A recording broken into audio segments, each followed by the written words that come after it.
Welcome to the Real News Network. I'm Paul Jay in Baltimore. Jesus Christ said, "The rich have as much chance of getting into heaven as a camel does walking through the eye of a needle."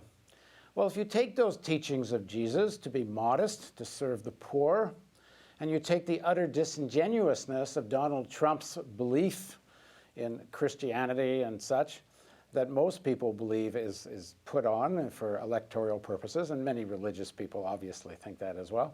How do you explain the religious right's embracing Donald Trump?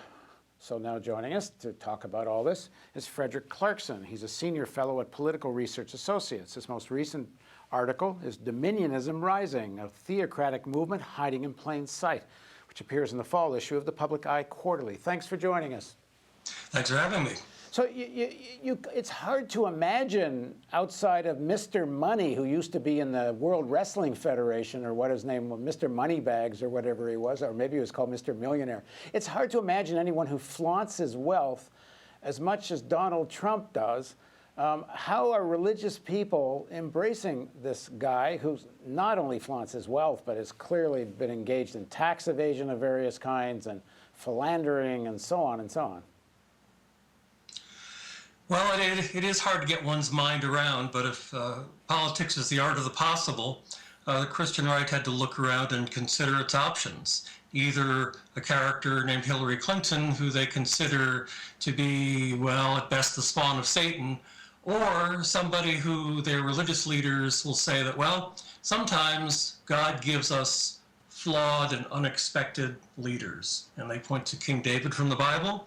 They also point to King Cyrus of Babylon, who freed the Jews, who had been captive for 7 decades and helped to build the temple in Jerusalem.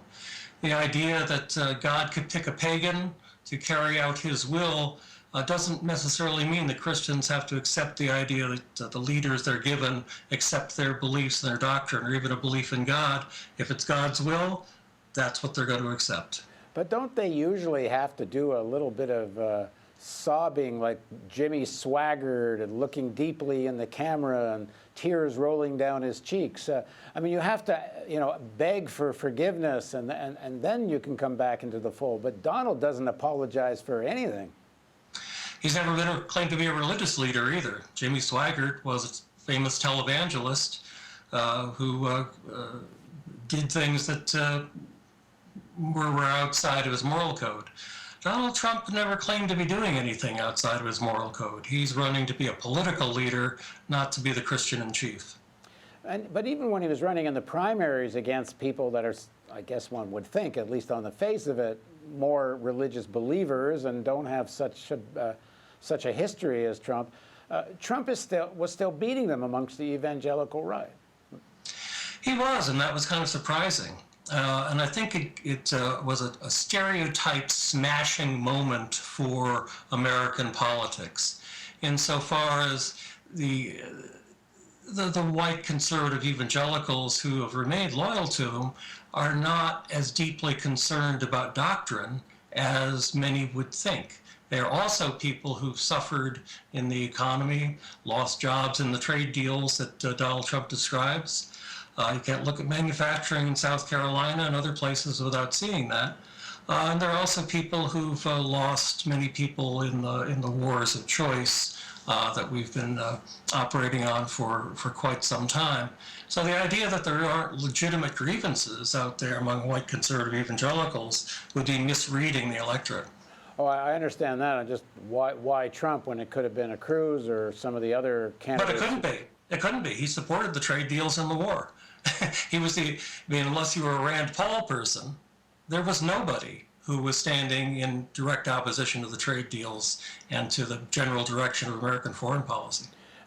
As much as this religious right hated Obama, demonized him, some of that movement was involved in this birther movement thing that Trump jumped on, which I suppose gained him some favor. But as much as they hated Obama, it seems the hatred for Hillary Clinton is deeper, as you say, the spawn of Satan. Why? It can't. I frankly think there's a lot of good reasons not to like Hillary Clinton if you dig into her foreign policy and other things in terms of her history. Sure. But I suspect a lot of the people that have such visceral hatred for her don't even know those policy issues all that well. Why do they hate her so? You know, I struggle with trying to understand that too. When Bill Clinton was president, people seem to hate Hillary more. And I'm not sure whether it's a personality thing. I'm not sure if it's the kind of strong woman feminism that she represents. Whatever else one thinks about her politics, she was a strong figure who, after being First Lady, became a senator and a Secretary of State. But they didn't have any problem with Sarah Palin, who was quite a strong female figure as well. In fact, most of these people loved her. True, but she also came out of their religious tradition, was deferential to her husband, and at least claimed to proclaim family values, whereas Hillary Clinton had gone to Beijing for an international conference that said women's rights are human rights, and she also stood for children's rights. She represented a vision of the structure of the family that's radically different than what Sarah Palin espoused, although arguably Sarah Palin didn't practice as well as she preached, but she preached. You've written that 2016 will be a win-win for the Christian right, whether Trump wins or loses. What do you mean by that? Well, if Trump wins, it's a smashing victory, historic victory for the Christian right, some of whose leaders have been tops and loyal supporters despite everything. And they will play a critical role because Trump tends to be loyal to the people who are loyal to him. On the other hand, if he loses, it goes to what we were talking about earlier. If Clinton is the president, she's a perfect foil for the Christian right in terms of everything she represents or seems to represent to them and their constituents. It'll be a fundraising bonanza. We'll see the rise of far-right militias, the way we did during the first Clinton administration, and we'll see a perfect kind of black and white dualism in which they can be the white hats, and while the black hats are in the White House. I mean, part of the Christian right has been used by billionaires, including Koch brothers and others, who, as far as we can tell, don't share much of these values.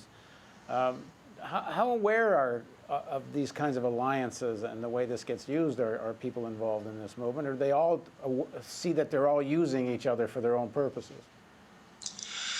I think most people, across the political spectrum are not as sharply aware of the nature of political and religious coalitions as those of us who follow these things. So, sure, I think people understand that there are some differences, but they don't really take the time to school themselves very deeply in what those differences may mean, or they're not, they may be heresy hunters, but they're not hypocrisy hunters.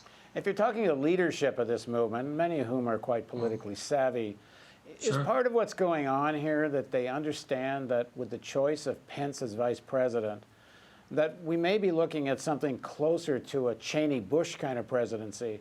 I've been saying this on The Real News several times, and I'll say it again. When Kasich was offered the vice presidency by Trump, according to Kasich, he was told he would be the most powerful vice president in history, which means more powerful than Cheney. One suspects that the same thing must have been said to Pence, and then when Pence is asked, who do you want as your role model for vice president, he actually says Cheney. And Pence was one of Cheney's important allies for the Patriot Act and the Iraq War. Sure. In Congress, and Pence seems to be very much on the same page as the Christian right.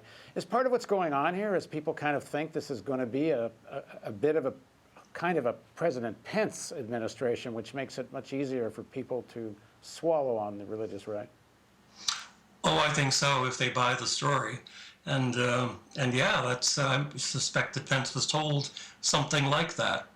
But as he just pointed out, Pence supported the Iraq War and the Patriot Act, the trade deals that we've been talking about. He stands for all of the kind of Washington establishment politics that Trump says that he's running against. So even if he says that he's going to turn over policy making in both domestic and foreign affairs to his vice president, given what his own views are, it would seem like there might be some tensions and perhaps a rearranging of the understanding should they assume office. All right, thanks very much for joining us, Frederick. Okay, thanks for having me. And thank you for joining us on the Real News Network.